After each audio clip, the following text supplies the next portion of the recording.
about now? Can you hear me now? Wow. The train is off the track tonight.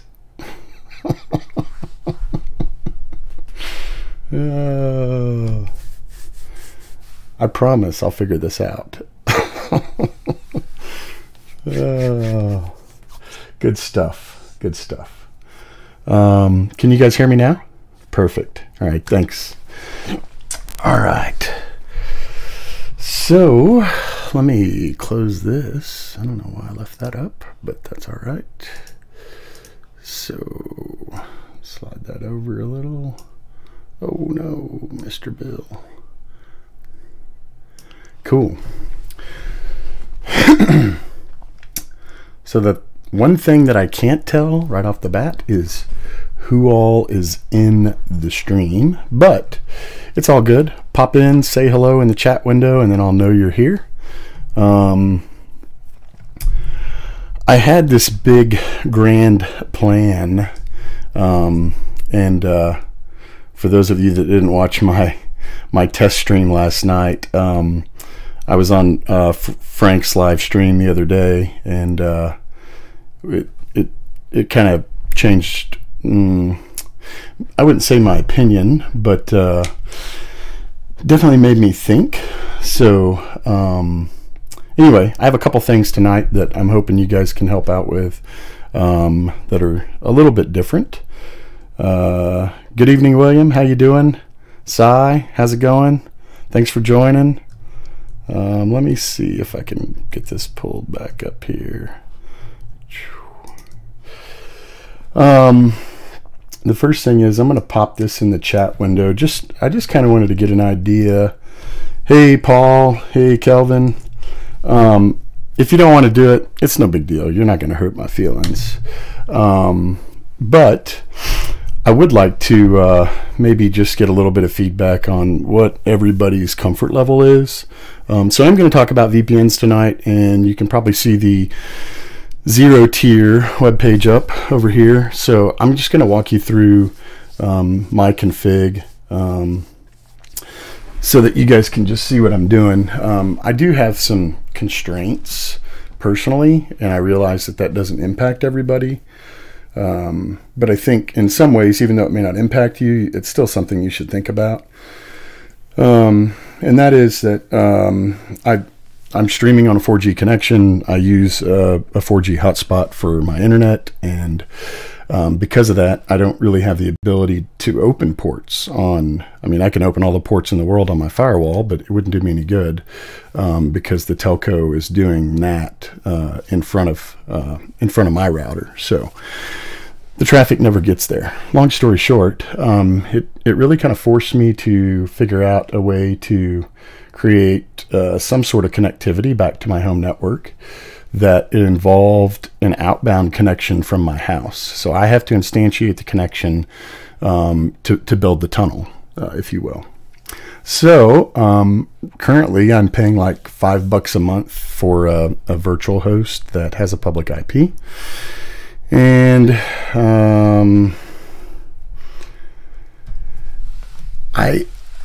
I mean, it's not really about the money. I mean, it's still $5. And by the way, I pay for Nabucasa as well. And I think for me, longer term, they're going to add something. I don't know if you guys heard about the webhook relay stuff, but they're planning on adding support for webhook relay so that essentially if you have Nabucasa, you'll be able to just go to some unique URL and get directly to your Home Assistant, your iOS app will work.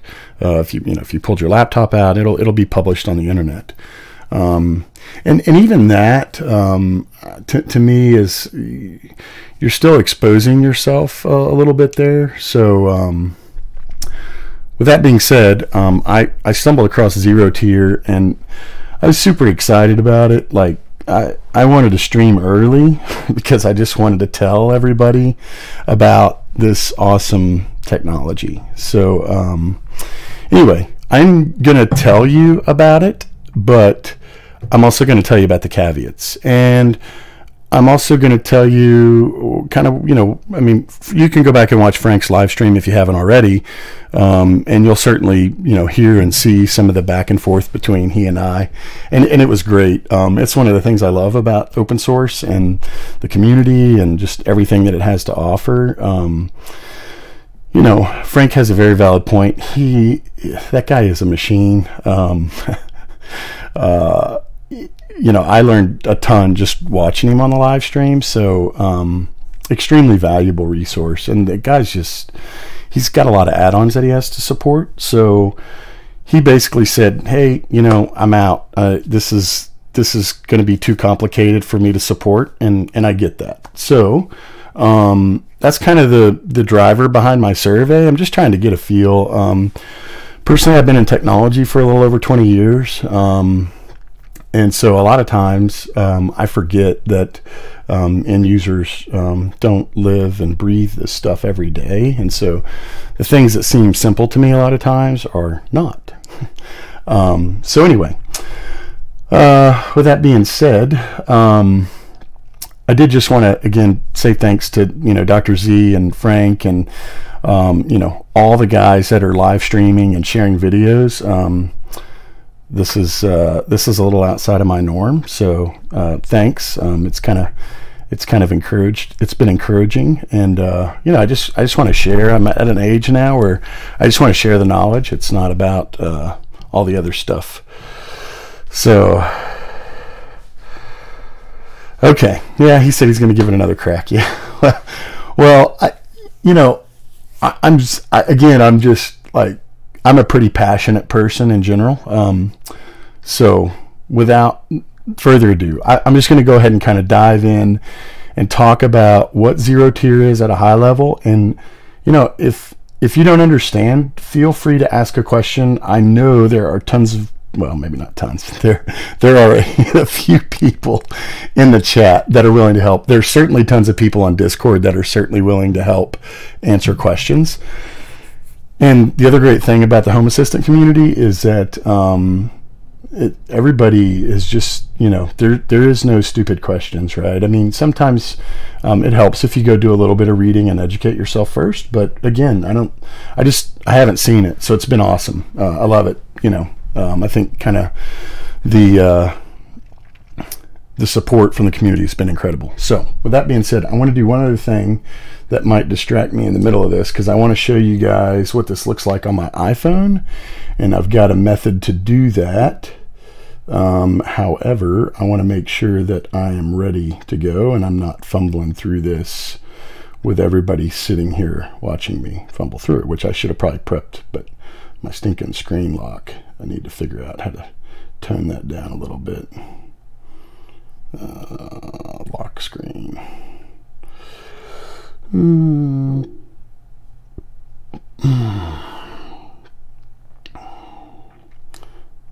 I guess I'm just going to have to deal with it because I can't find that setting right now, and I'm not going to dig for it. So anyway, with that being said, let me pull up the ZeroTier client on my iPhone. At least that'll be ready. All right, so a couple things about ZeroTier. Number one, it doesn't require you to open any ports on your firewall. And what it does is it makes an outbound connection to some internet servers. And there's a lot of paid for VPN offerings in the market that have some similar functionality. However, what they don't have is, or what they do also have is, they have the encryption keys. And so I think they're required by law to keep all logs as well. So I'm just, again, I'm not one of those guys that worries a whole lot about my personal privacy. I kind of gave that up to Google a long time ago and just, succumbed to the machine. But anyway, the great thing about ZeroTier is that, number one, it doesn't require any open ports. Number two, they don't maintain any of the keys. They, even though at some point you may route traffic through them while the path is trying to get built, they don't have the ability to look inside and see what the data is. Not that I really care about them seeing whether or not I turn my bedroom light on or off, but at any rate, they don't have that ability. So this is totally free. The part that I'm struggling with is Frank actually built the entire add-on on his live stream the other night. Like, it was pretty much, yeah, ready to go. And then we got to a point where there's a specific item that I'm going to talk about. Anyway, we'll cover that. So how do you get started? Well, it's pretty easy. Oh, by the way, one other thing. So, and I don't know how Frank's going to go about doing this. We haven't really talked much about it anymore. But they also had a Kickstarter campaign for what they call the ZeroTier Edge, which I thought was kind of cool. Let me flip over to that. That campaign's closed. And I don't even remember what the pricing was like. I don't think it was crazy. It really wasn't that expensive. Yeah. I mean, it was $175, which, you know, I don't think that's too bad. I'm going to talk about this solution here in just a little bit as well, or I can talk about it right now. But essentially, this is a real similar item. This is a physical device that you buy for, I think it's $200, and then they have a pro version, which is $300, and it allows you access to 3 devices on your internal network. So that doesn't really foot the bill either, and again, in my opinion. So the cool thing about this ZeroTier Edge, though, is that it is based on something that I was just not familiar with. It is based on this guy right here, which I ordered the other day because I was all excited about this. And the reality is I don't really necessarily need this device, but it was pretty affordable. It's called an espresso bin. And it's not much. I have my RPi. I have an RPi 3 here. Here's my Raspberry Pi. And here is the espresso bin. So you can see, I mean, it's not that much bigger than a Raspberry Pi, if I can get my fingers out of the way enough. It's just, you know, it's about the same size. The difference is that it's really designed for networking. It's got 3 physical Ethernet ports. But it has some other pretty cool features as well. It supports an onboard SATA, as well as I think this is, and somebody can correct me if I'm wrong, but I want to say this is mini PCIe or something like that. So, and it also does have a micro SD card slot as well. But it literally just came in today, and I certainly didn't have time to go figure out how to get either Home Assistant and or just the ZeroTier client installed on it. But this is what the ZeroTier Edge is built on, and they tell you that. They're not trying to hide anything. You know, they tell you that. So you're paying a little extra for a power supply and a case, a custom case, maybe with LEDs. I don't know if it actually includes LEDs or not. That would be a little annoying in that scenario. But anyway, my point is that I bought it on Amazon again. I think it was like $50, maybe $49. So I haven't looked at pricing for Raspberry Pis lately, but my guess is they're not too terribly expensive either. So all right, so let's just go ahead and get started here. Let me just show you what this looks like. Yeah, and by the way, I'm getting ready to show you my full-blown setup, and I'm not concerned, and you'll understand why. So here in a second, you're going to see a key, and you're going to realize, oh my gosh, I could connect to Ty's network, but that's not true. It is partially true. And you know, if somebody wanted to do it just for the sake of demo, I'm okay with that. But I won't let you on my network. But so by default, it throws you into this screen here. You know, you go create an account. I already have an account. And you can delete the account down here. There's no need to pay for anything more, in my opinion. And you know, it's really if Frank does take this on, like the way what I imagine he will do, we will essentially be creating a bridge on your network to get to all the devices.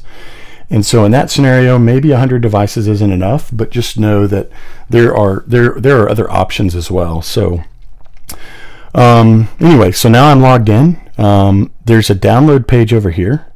And I could open that, but I don't really want to do that just yet. By the way, they have clients for pretty much every Linux distro, iOS, Android, pretty much any of the devices that you would want to use. They have a client to use to get on to the VPN. So, and again, I'm going to show you that on my iPhone here in a minute. Hey, Dr. Z, thanks for joining. And Firespire, yeah, maybe that's right. I don't know. I'm trying. So, again, if you were creating a new, and I can just walk through it, it's not really that difficult. You would go in here and you would click create a new network. Once you log in, a lot of this may look confusing, but I'm going to try to really just simplify it, because even though there's a lot of stuff in here, at the end of the day, there's only a couple of things that you really need, and there's a couple of things that you will need to do. And again, I'm gonna repost this link again to this survey, just so I get an idea of what you guys, what your comfort level is. And if you don't want to answer it, it's 3 simple questions. If you don't want to answer it, that's fine. And I was going to share the results at the end of the live stream, just so everybody gets an idea kind of what the knowledge level is, at least around this topic, right? And this is not a test by any means. It's really just to help me understand where you guys are at. So you can change the name too, like they generate kind of a generic name similar to Hastebin or anybody else. So we could call this you know, my home network, right? Oh, except it's not going to let. It probably does have to be unique, because it looks like it's checking in the background. Yeah, so it is making sure that there's not another network by that name. This key will always be unique. And this, you know, again, the beauty of this solution is that this key is all you need. And by the way, you'll see, like, this is all that I had to do. When I set it up, I was literally like surfing in the recliner, and it took me all of about 10 or 15 minutes to get network connectivity between my phone and my home network. So you need this network key. You don't have to worry about any of this for right now. All it's doing is, just so you understand what's happening, it's creating a net new network. So it's creating a new network, and you can can that network if you want. And then you can go down here and say, well, the easy way to make this work, by the way, I say the easy. Another way to make this work is you would just go down here and pick a subnet, or you could go into advanced. And I don't know why they call this advanced, maybe because you have to key in your own IP, but you can actually just go in here, and if your home network used 192.168.1. Well, let's just actually, that's pretty common actually. We'll just say we're going to start at something probably high, 180 through 192.168.1.181. So I can add this right here. You know, I can add an entire network up here. In this scenario, and why I'm showing you this way, is essentially the guys at ZeroTier, and they have community support right here as well. I'm not going to click on it, but they basically have a chat room, and they're there, like, you know, I don't know, 8 to 5 Pacific time or something like that. And they've been, I kind of monitored the chat room for the last couple days. They've been super responsive. I mean, there's been people popping in there asking the simplest questions, and they're happy to help. So that's been really awesome too. But the reason that you would need to configure the same IP pool here is because they don't enable DHCP pass-through in a bridge. And I know there's a lot of people that may not know what a bridge is, but ultimately what we're trying to do is get your, you know, device, in this case my phone, on the same network as if I were at my house. And typically that process is handled by DHCP. And so DHCP would hand my IP a phone on the same network, and I could talk to all my devices. However, DHCP is not the most secure thing, and it is possible to do an attack. And so If your client was asking for a DHCP address, I could hand it a fake DNS server or some other malicious information and kind of do a man-in-the-middle attack or something like that. So that was their reason, what they told me. However, there is a PR for DHCP support, and it's a really old PR. Like when I went and looked at it, I was like, wow, this has been a request for a while. So if and when they enable DHCP support, you won't even have to do this piece. And by the way, I'm going to show you my other network here in just a second. I didn't have to change any of this either. I just left the default network that was there. I didn't change any of it. So long story short, that's it. Like, you know, for all intents and purposes, you would install this client on 2 devices, which is exactly what I did. So right here, I thought that I had, maybe it was down here somewhere. I had, oh, here we go. Yeah, so I installed the ZeroTier client, and I haven't, sorry.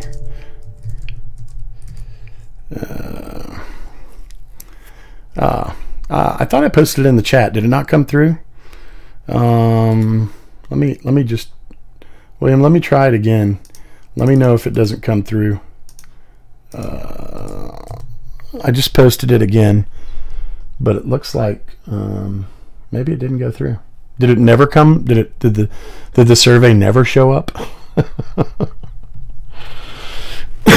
Well, let me know. Anyway, I don't run HASS.io on a Raspberry Pi or on my Raspberry Pi. Not for lack of trying initially. That was actually my first. That's odd. I wonder why it's not coming through. Let me drop it. Yeah, I don't really have anywhere else to drop it. I don't know why it won't let me post a message in the Restream chat. Hey, no worries, Dr. Z.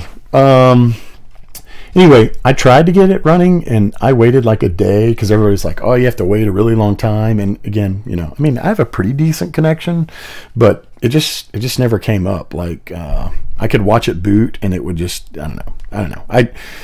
Fortunate enough that I'm in IT and I had an Intel NUC and I saw some people were doing it on a NUC and I said, hey, this looks like this will work. And it's pretty simple. So I installed Ubuntu on a NUC and then I installed HASS.io on top of that, and it's been phenomenal. So for me, all I had to do was go install the ZeroTier client on my Ubuntu server.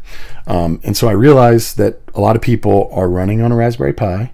The good news is there is a ZeroTier client. Matter of fact, they already have a Docker container for the ZeroTier. So the container already exists. And this afternoon, I love add-ons. I love what Frank does, and the community and add-ons make things super simple, even for me, as you know, with an IT background. Not just from a deployment standpoint, but just managing and maintaining and upgrading. It has been awesome. So anyway, with that being said, I couldn't find a way to, without me building an add-on, which again, Frank has essentially already done, to just say, hey, here's the Docker Hub repo, go install this container. And I tried Portainer. I tried to pump this command into Portainer, and it just wasn't working. So I want to tell you guys about this because I'm super excited and show you how to set it up. But just know that I think the community, myself and Frank and others are working to try to simplify this as much as we possibly can. Because I watched Dr. Z the other night, and just so you know, Justin, like, trust me, struggling with VPN configuration is like, I still have, myself and customers that do that today. Like, it's just not easy. Typically, it's just not. Like, it's a pain. And I hate certificates. Like, I hate trying to generate certificates. I hate trying to manage certificates. Like, all of that stuff to me is a nightmare. Like, I just despise it. So back to ZeroTier, there are no certificates that you have to manage, right?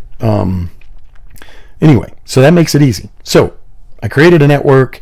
In this case, I'm going to simulate that, hey, somebody's figured out how to enable bridge mode, which I'll get into a little bit later. And then I go down here and I can either pop in an email address or I can just go install the client on another device. And if I install the client on another device, the only thing I need is this key. That's it. I need that key. And then we're going to come back here because if somebody were to take this key right now and plug it into their ZeroTier client, I would actually see their request show up on this page right here under members.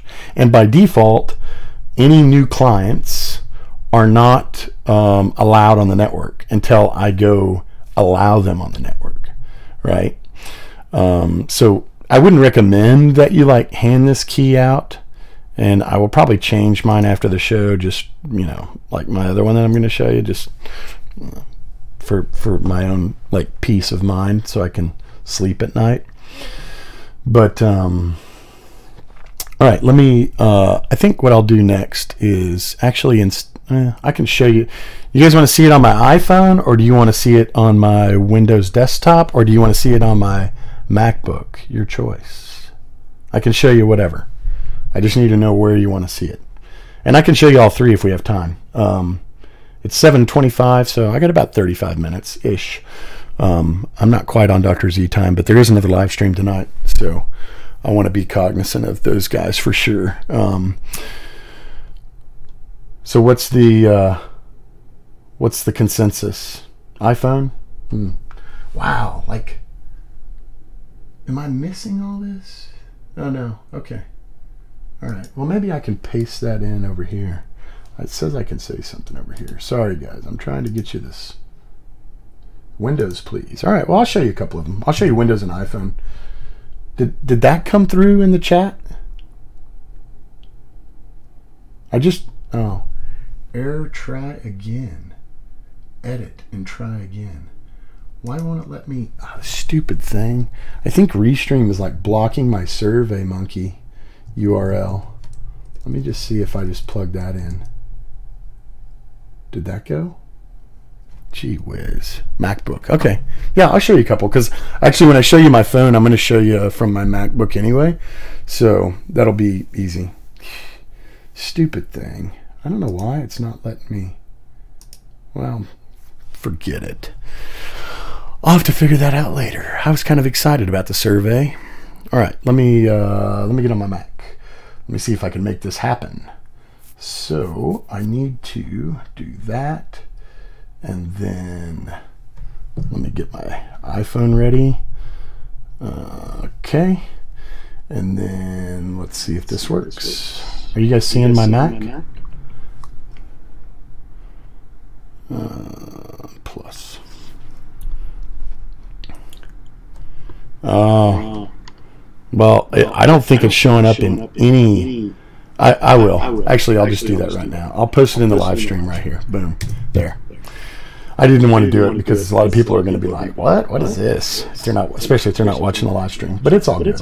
Well, they'll be fine. They'll get over it. All right. Let me. Stinking iOS updates later. I don't know what that was all about. Oh, that's nice. Lovely. All right. Oh my gosh, don't ask me again.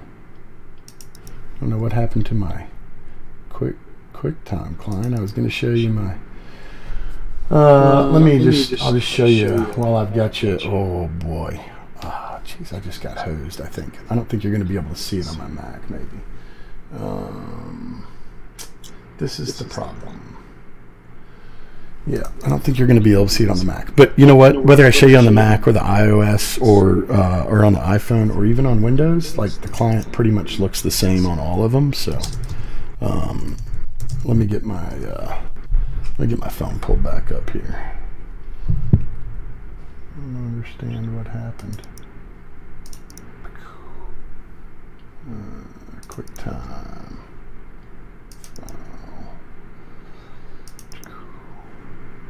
Come on, QuickTime.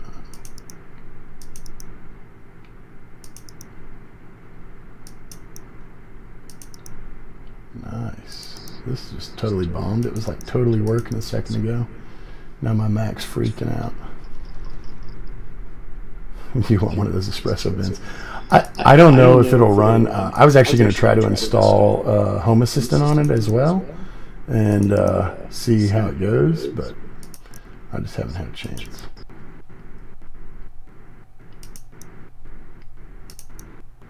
Well, sorry. I guess let's try this one more time.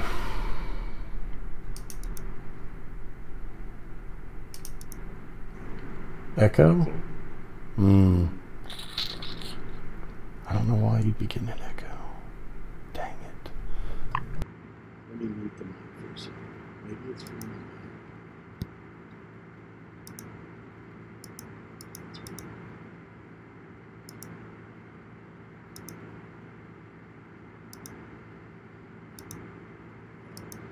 This is totally bound.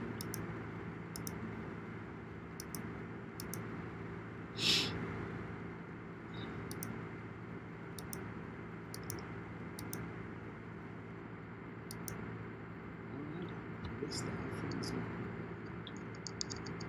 crazy how that stuff works, and then it comes time to live stream, and there's Murphy hiding around the corner.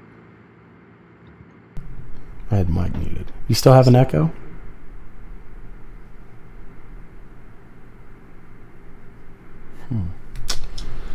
Let me switch back to my desktop. Yeah, I'm not sure why we were getting an echo. Is there still an echo? Hopefully not.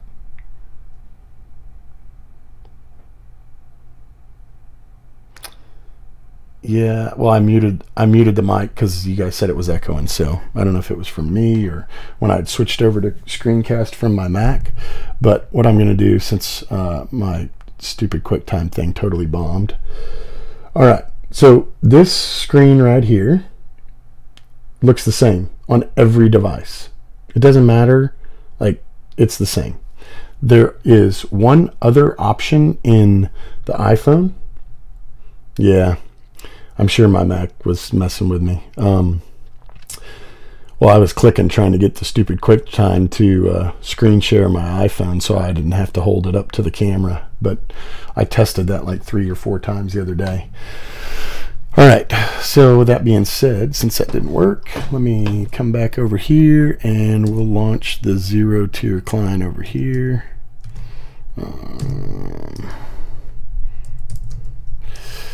All right, where are you at? I don't know why it's hiding. Check out reflector.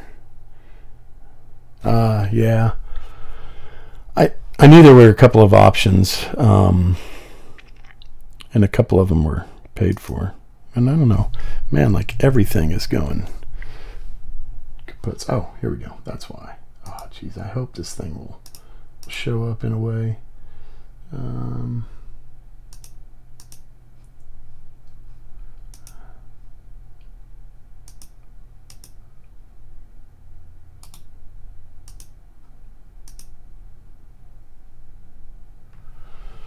Oh boy. All right. Yeah, maybe. Okay. Sorry about that. Gee whiz. My apologies, guys. Like I said, there's just not much to this. So let me slide this back over so that I can see what I'm doing when I pull this browser window back up again. All right. So grab this key, copy it, and we paste it into here, and then I click join. And then I got a Windows pop-up asking me if I wanted it to be discoverable, but yeah, because what it's doing in the background is it is creating another virtual interface, and so that interface is going to show up. So here's what's just happened. And I know I took the long way, but again, I promise, guys, I'm sorry for the iPhone and the Mac challenge. All I'll have to work on that. But just know, like that little window that I just showed you, it's literally the same on iOS. It's the same on the Mac. On the Mac, it installs on the toolbar, and that's why you couldn't see it, because it was like my screen res was too high. I probably could have just bumped my screen res way down and shown you, but it shows up at the top in the menu bar, and you just click the little icon, which is not the prettiest of icons. So at this point, the client on my Windows machine has made a request to join this network. And this auth question mark, if it is not selected, means that it knows what my physical IP is, but it didn't give me an address yet. So if I were to check this box here in just a second, that client will get an address, and you'll see it pop up here. And it should, if I did it right, it should get an address from up here. Which would normally be the same IP. I actually didn't even go through and change that. I just left. You can also do a fully managed right here and just key in a totally different network. We could do .201.1 whoops /24, I think.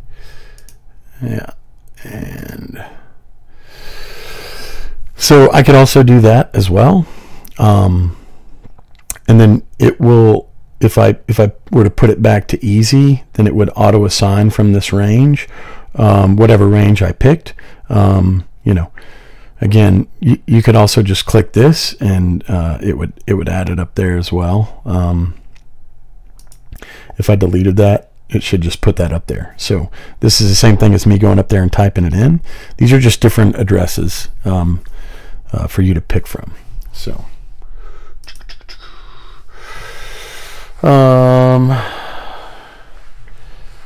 yeah, sorry about that. That's probably when I switched over to the Mac. Maybe, I don't know why I did that. I'll have to figure that out. So you'll notice the other cool thing was, you know, I had originally put that other advanced network in, and I changed it, and my client was already connected, and as soon as I changed it, it changed my IP, because that's a managed network. So I think if I went like that and changed it there, it's probably going to, yeah, I could actually get rid of this one, and here in a second my address will more than likely update. So at the end of the day, what do you need? For me, it was really just about accessing Home Assistant remotely.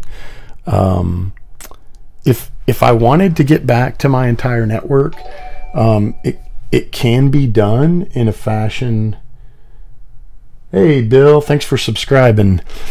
It can be done with a bridge, and I'm probably not going to have time to get into that tonight. Again, for me, I'm on a 4G, and it's okay. It's not the slowest thing in the world, but it's not like crazy fast. But it's really just about the fact that a lot of people may or may not understand this. So if it's repetitive for some people, my apologies. But when you do a full tunnel VPN, your gateway, meaning the method you use to get to the internet, the router, is in your house now.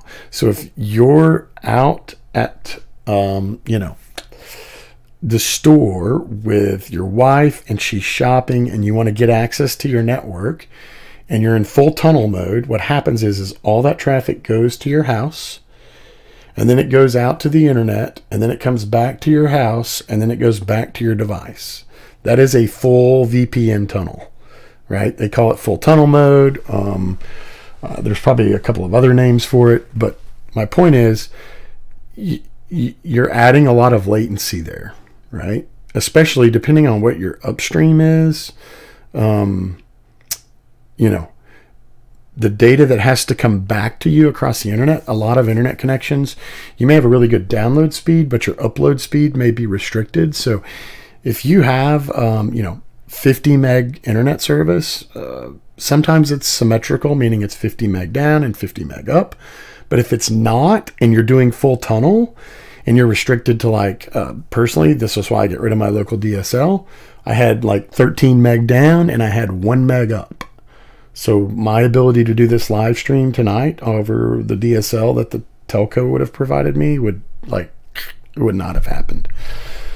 So my point is, with full tunnel, you're sacrificing something, and that sacrifice is you're at the mercy of your upstream, because you know, if this is your house and you're downloading content from the internet to send to your remote device, this all of a sudden becomes the upstream. So from your house, you're uploading data to your remote device. So personally, not a fan of full tunnel. I prefer what's called a split tunnel. And what that means is that my traffic, if it's destined for the internet, it goes directly to the internet. If it's destined for my home network, then it goes to my home network. Now, Frank brought up a good point. He's like, but, you know, I want to be able to watch, like, you know, my local streaming if I'm in another country. In the US, we don't really travel to a lot of other countries that often. And I don't mean that in a bad way. I'm just saying, like, again, for me, I could care less about it looking like I'm sitting at my house.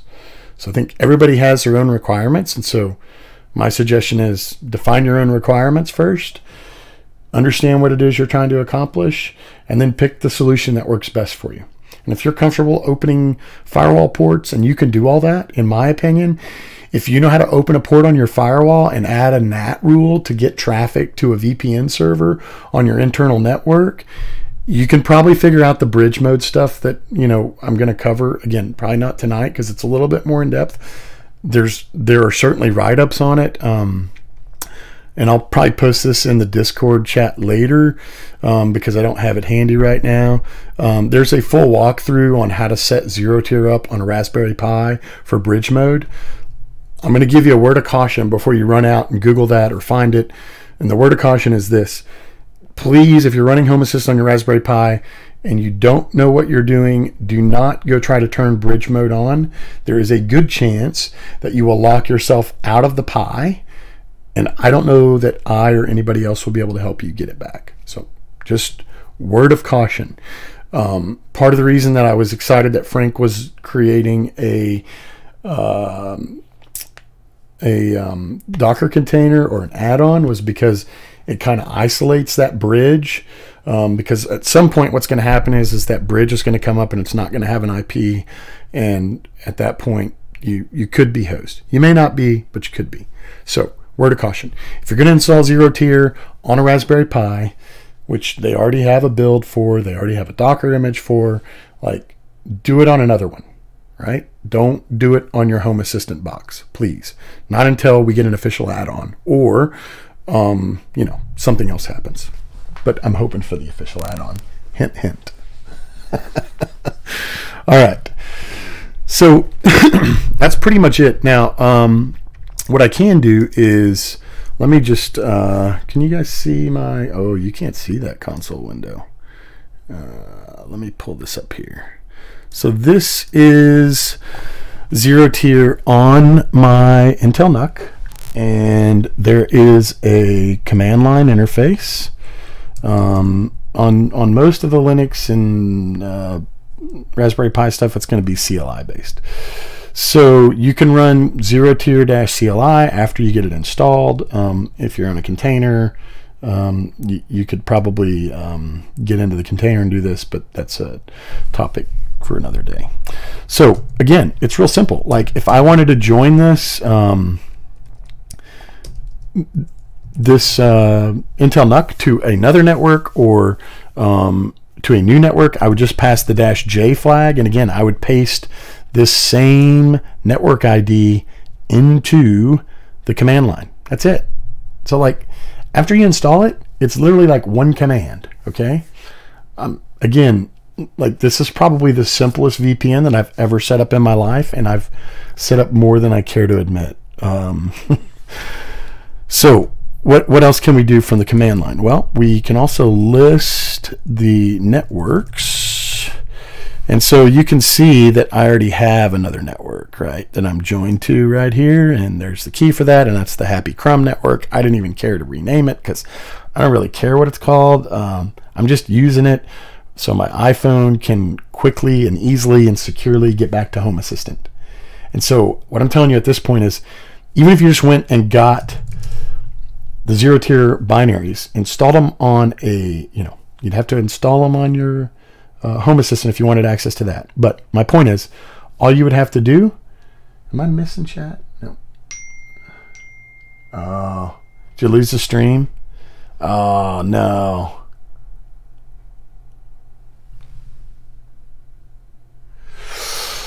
I sure hope not.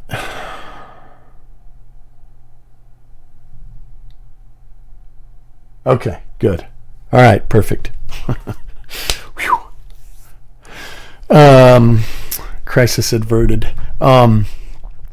So my point is, you would just install the binary, you would join whatever two devices that you want to talk to each other, and you're good to go. Now, that won't get you access to Home Assistant. Again, this is part of the struggle, right? That when Frank and I were going back and forth on the live stream the other day, and I've talked a little bit about this in Discord before, like this whole split DNS thing is, it's not complicated. It's really pretty simple, and I'm going to break it down. It's real simple. A lot of people use 8.8.8.8.8. Oh, I don't know why people are losing it. That's weird. Losing the live stream. It looks like some of the guys are losing it. Hopefully that is not the case for very long. And it could be on YouTube, huh? That's weird. Wow. I wonder if it's still on Twitch. Do I have anybody on Twitch? I think I'm the only one on Twitch. Anyway, split DNS. So a lot of people use like the Google DNS servers, or they use OpenDNS, or 1.1.1.1 or whatever the case may be. Thanks, guys. I appreciate that. Firespire and Zemosh, thank you. So I don't know what happened to the YouTube stream. That's coming out of Restream.io, so all I'm doing is sending my stream to Restream, and it's supposed to be sending it out to all the other streams. So, and I just realized that like my chat window is totally covering up. I totally foobarred that. Wow, that's pretty wild.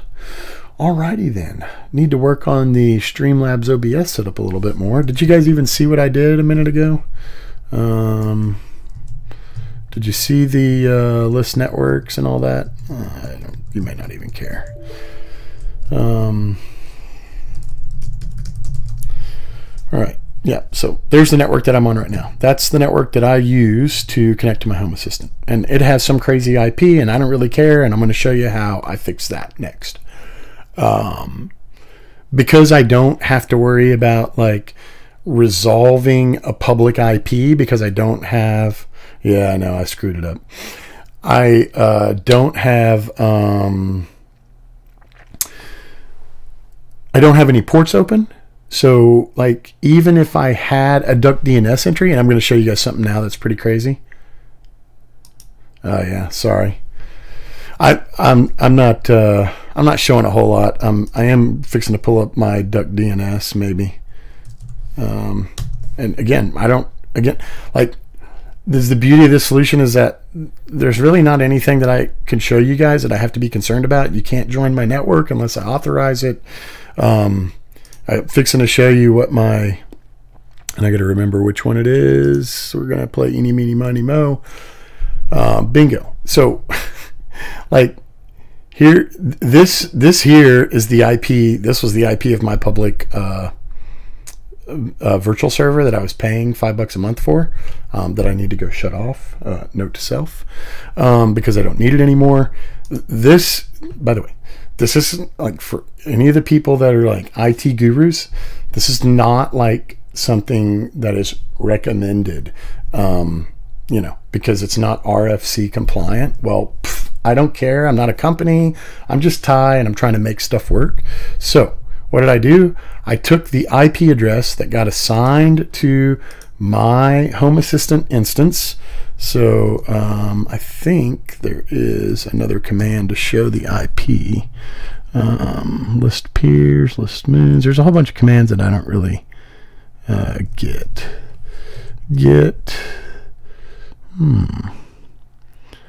maybe IP. Nope, I don't know. Oh, get network setting. I don't know what that is. Info. Oh, it's just telling me I'm online. I'm trying to figure out. I can do a show. I can do a if config, and it'll show up there. But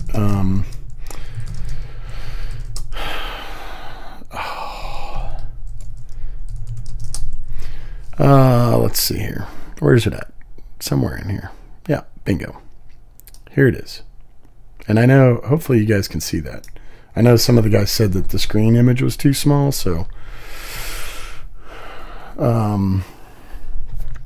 anyway, my point is the IP's here, but even easier than that is it's right here in this web page. Like if I know, and this is a different network, but if I were to go back to networks and go to Happy Crom, and I could really kind of care less, because you'll see I've got 4 devices. I don't have it turned on my iPhone.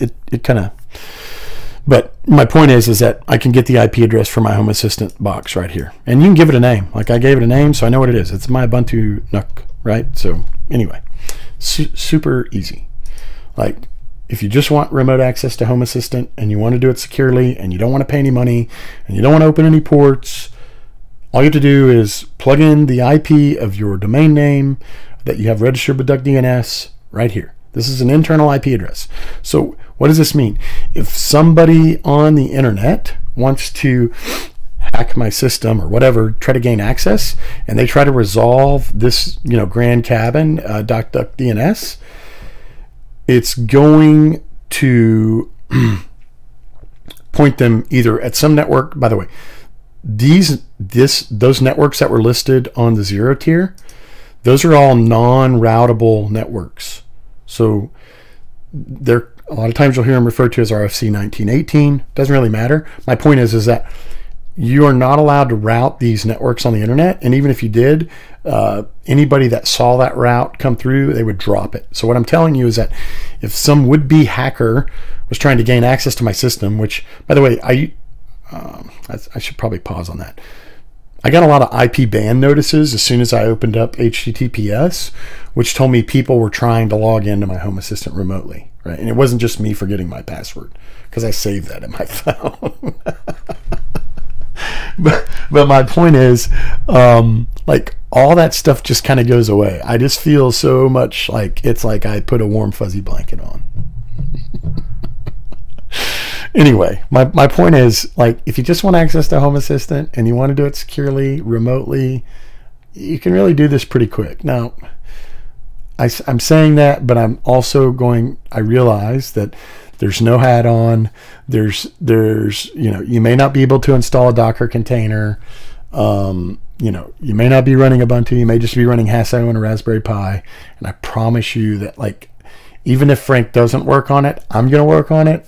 Because, again, I feel like if people are capable of setting up OpenVPN, like, this is still easier at the end of the day. And it's more secure. I don't have to open any ports. That's my take on it. So, any questions? Did I miss anything? Do you guys feel like it was too complicated? I don't know. You tell me in the chat, because I can't hear you, which I'm still getting used to. And then while you're telling me that, because we got about 7 minutes left unofficially, but I do have a couple other things. Let me. And my desk is a mess. Somebody was posting pictures of their desks on Discord today, and I was a little too embarrassed, so I actually cleaned my desk up a little bit, did some shuffling, but I'm still not quite ready to take a picture.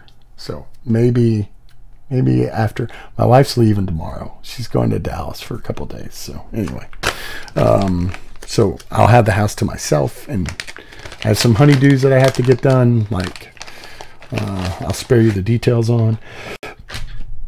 But since we only have like 11 people in the channel, you guys have a good shot. I think I'm going to do, and I haven't done this yet, so I got to figure out, I got to talk to Dr. Z and figure this out, how he did that. I know he used some glimmer or something.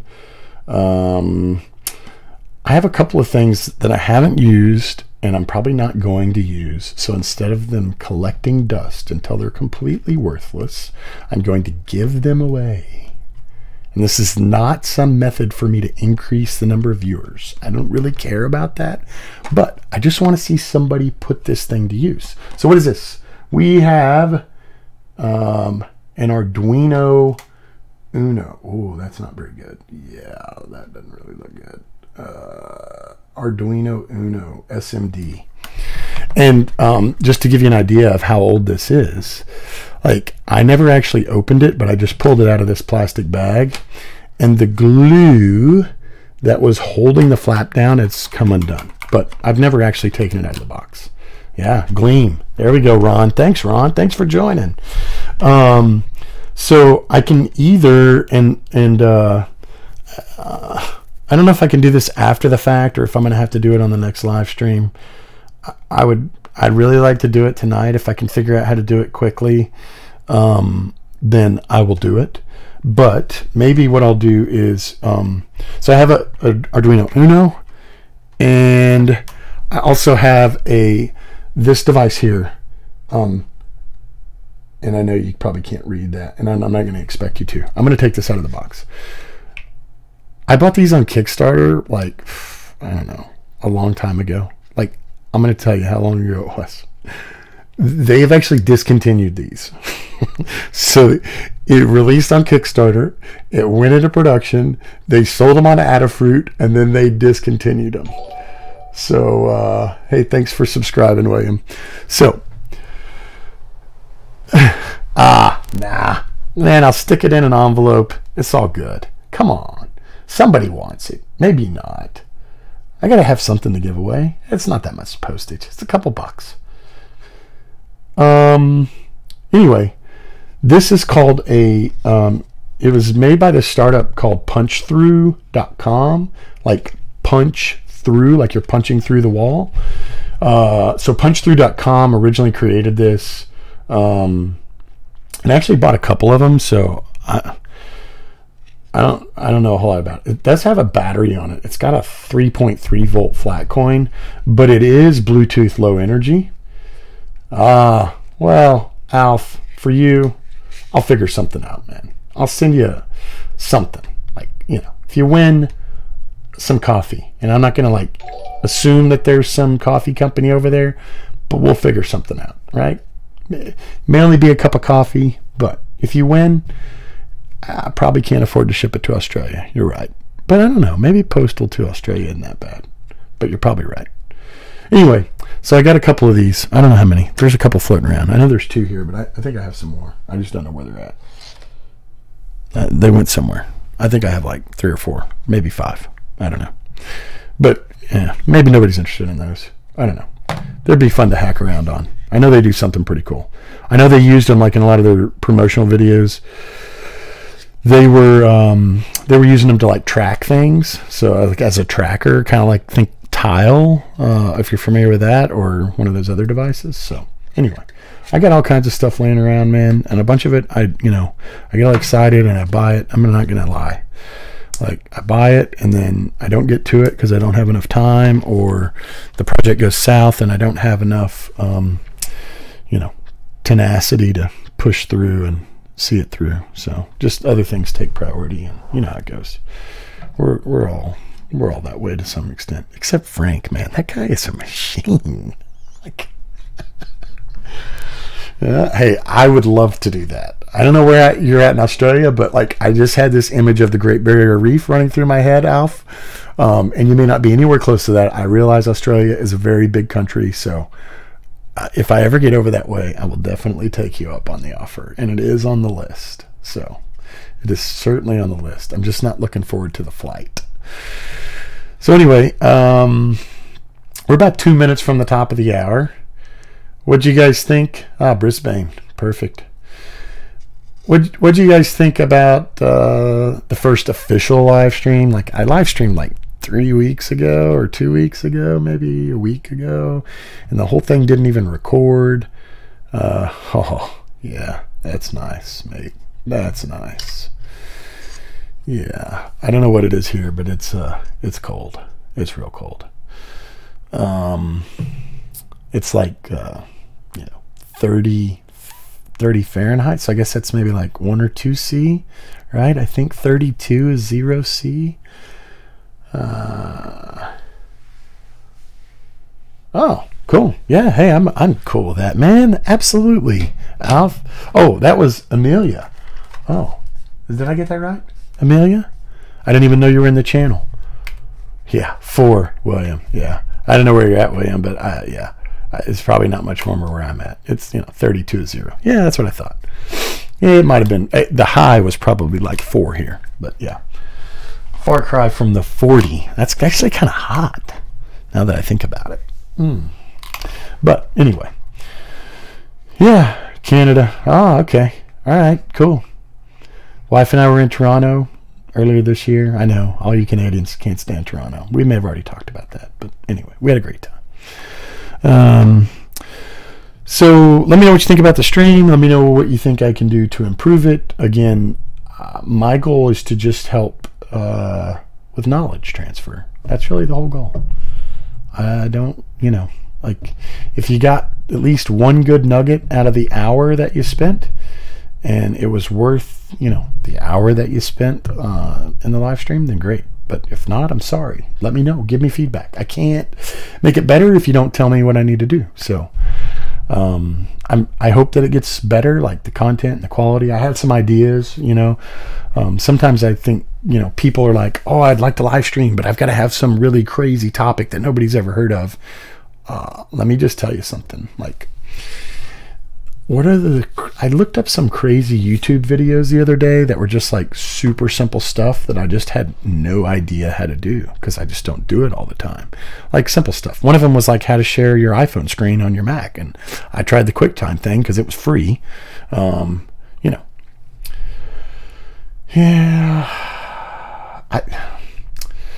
Well, probably not PPTP. Yeah, Paul, I'm not sure on that. To be honest. Yeah. Sorry about that, Alf. Paul, I would ask the channel. I would ask on Discord. Like, again, I think it depends on your goals. I think you need to like, what are the goals? I think a lot of people just like, sometimes they rush into stuff and they don't have like, hey, here's what I want to achieve with the outcome. Myself included, by the way. I'm not exempt from that. By the way, I found this T-shirt. I dug it out for tonight. I know you guys probably didn't get to see it earlier because I was all up in the camera. But it says "security that just works." I thought it was kind of funny. But anyway, it is what it is. And I was gonna see. I had a couple other things that I wanted to talk about. Let's see, iPhone on the Mac, the config. Oh, by the way, one other thing I failed to mention about ZeroTier, like all that stuff that everybody's doing with like Nginx and proxy and SSL certs, like, for the most part, it goes away. However, it will, if you want to use your iOS and if you want to use the Home Assistant app on an iOS phone, I believe, and somebody can correct me if I'm wrong, that you have to have a valid SSL certificate. Sorry,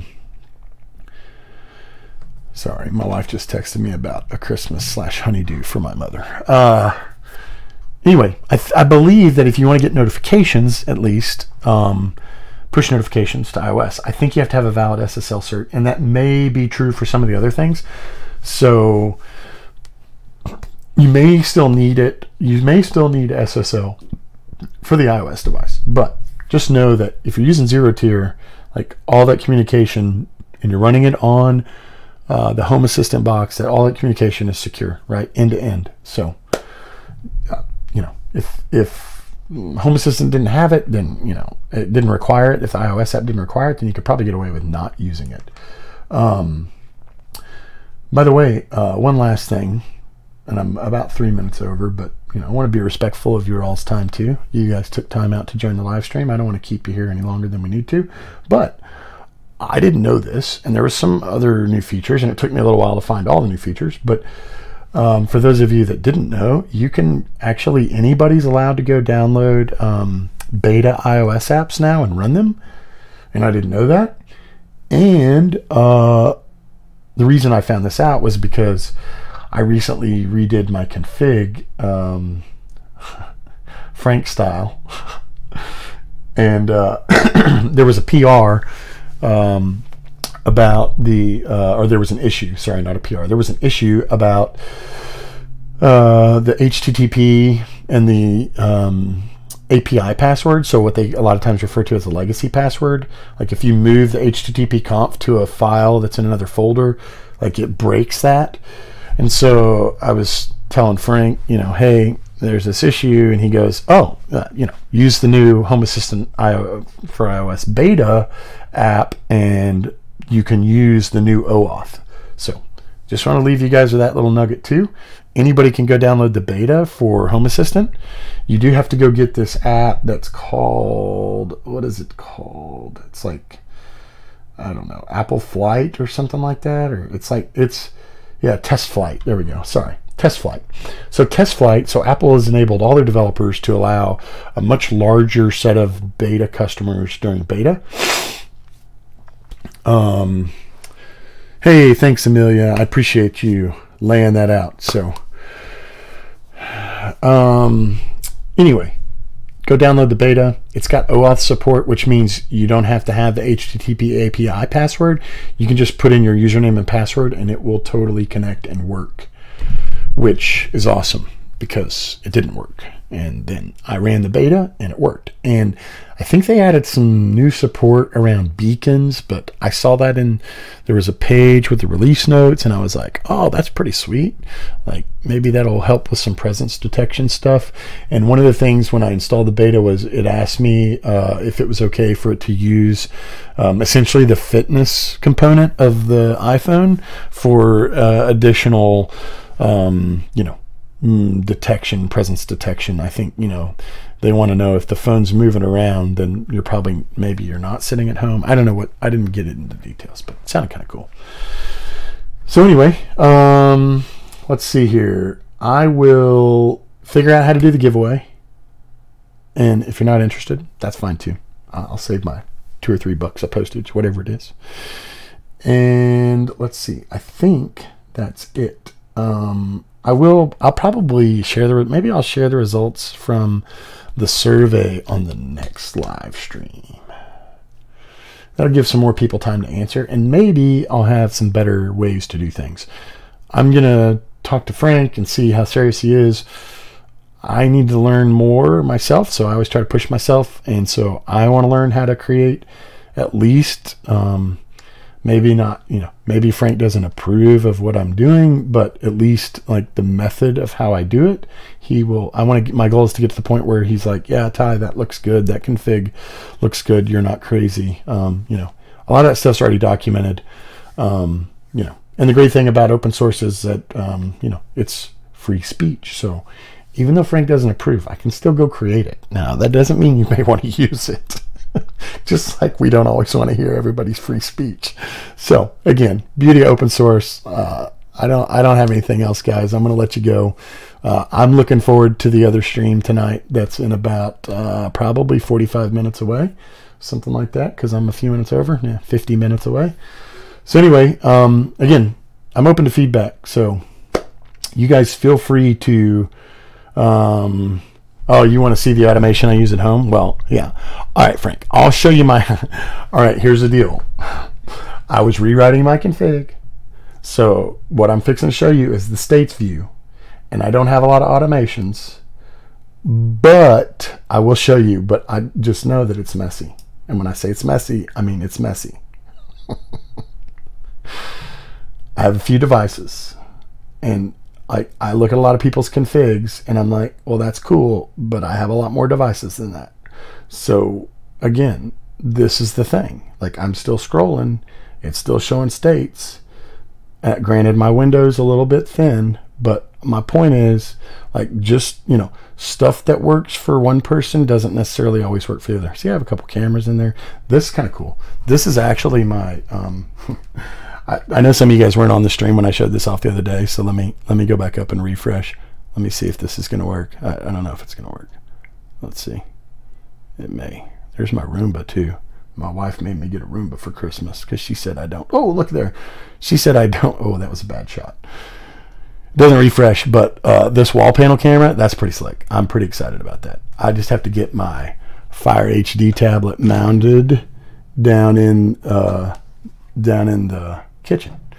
But it has a built-in camera, and I can access that camera and detect motion. So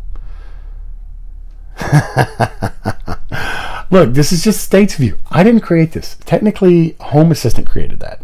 And I had a somewhat working Lovelace config, and I'll be honest, I just trashed it because it wasn't much better. It was a little bit better, but yeah, I got a lot of work to do. So that's on the docket for tomorrow too. Is I'm going to try to at least get one UI set up. So anyway. Oh, you like that, William? I put it back down so it's pointing up at the ceiling now. Yeah, I can cover that. Like it really wasn't that complex, but you know what? I'm not ready to share my config just yet on the internet. I'm pretty sure I have everything in a secrets file. But essentially, William, all I did was, it's a motion JPEG stream if you're using wall panel. And so, assuming the device has a camera and it can access it, you just add a motion JPEG camera, the IP address of the Fire, in my case, the Fire tablet. So I just added the IP address. Well, first I set a DHCP reservation. For those of you that don't know what it is, it's just another way to quasi do a static IP. Anyway, because I didn't want it changing, because I don't want to have to go back and change my config. So for me, I like DHCP reservations because if I need to make a network change, I can do it without having to go log into the device and change the network settings. So if I want to change DNS or I want to do something else, I don't know if wall panel supports our RTSP. I think real-time streaming protocol, RTSP. Anyway, it may, I don't even remember, and maybe that's what was in my config. Again, I guess I could open. Let me do this. I'll open my config. Hello, what is going on? I will open my config outside of the live stream, and that's just a bunch of Docker stuff. You don't care about all that. All right, so let me go back over here and open recent.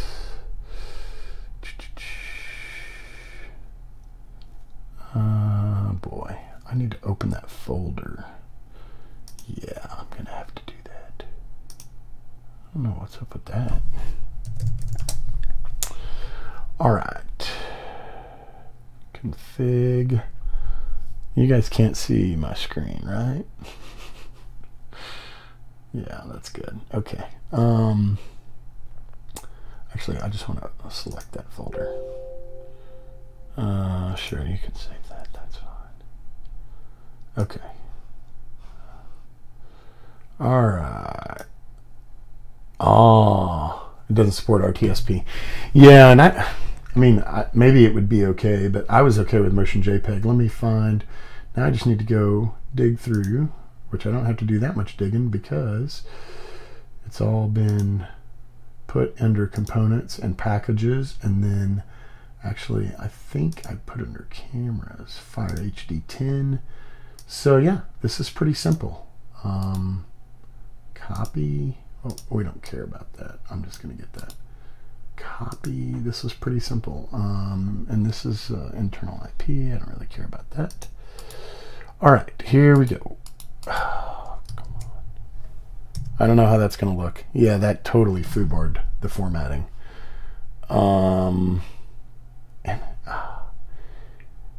It did not.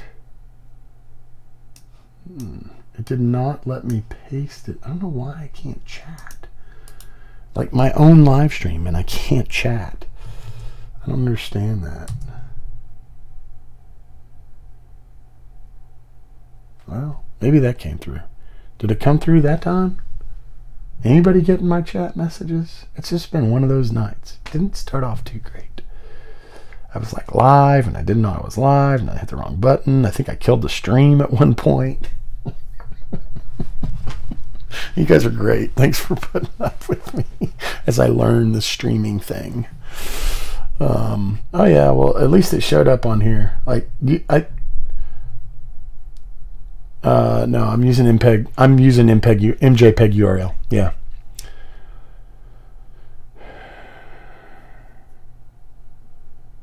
The battery can't keep up even if it's plugged in.